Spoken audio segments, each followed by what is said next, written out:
doubt it, I don't got it, but I got it. I just want it cause I want it. If I do it, I'ma do it. I don't doubt it, but I doubt it. I don't got it, I just want it cause I want it. If I do it, I'ma do it. I don't doubt it, but I doubt it. I don't got it, but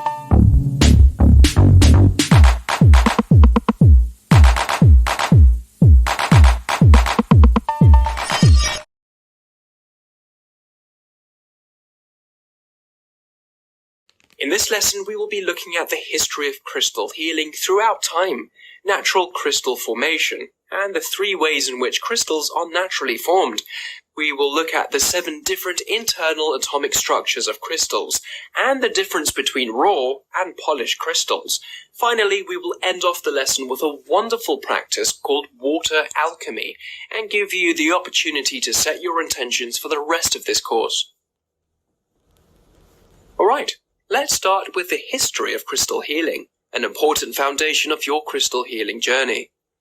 Crystal healing dates back as far as ancient times. The ancient civilizations understood that there are powerful energies that surround us, and those who were privy to this knowledge thrived. Ancient civilizations practiced crystal healing and benefited from the natural vibrations emitted by crystals. Our ancestors understood, as we are once more beginning to understand, that there is so much more to do with crystals than just being pretty, colourful stones.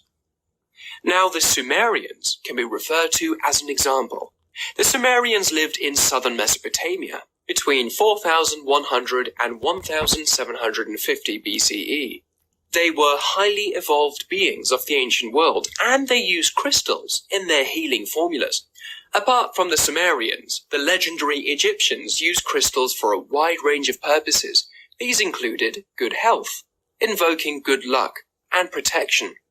They were very specific about color combinations and sequence to balance energy optimally, especially in jewelry. Much of this information will be shared with you throughout this course. Crystal healing also has its history in Europe. From the 11th century, in Europe, it was common practice for medical treatment to include the use of semi-precious gemstones and herbs. This scaled down drastically with the arrival of the Renaissance in the 14th century. The Age of Enlightenment in the 17th century further scrutinized traditional practices such as crystal healing.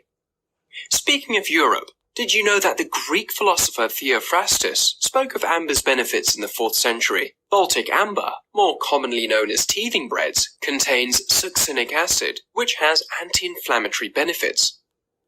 And on the topic of philosophy, let's talk about Atlantis, or what Plato referred to as the ancient city. When you investigate the history of crystal healing, tales of Atlantis inevitably come up. Whether Atlantis was real or just a fantastical myth remains forever a mystery. Let me tell you an interesting story about Atlantis. The 5th century BCE philosopher, Plato, first mentioned Atlantis. However, it is said that the great city of Atlantis brought about their own demise. I don't got it, but I got it. I just want it cause I want it. If I do it, I'ma do it. I don't doubt it, but I doubt it. I don't got it, but I got it.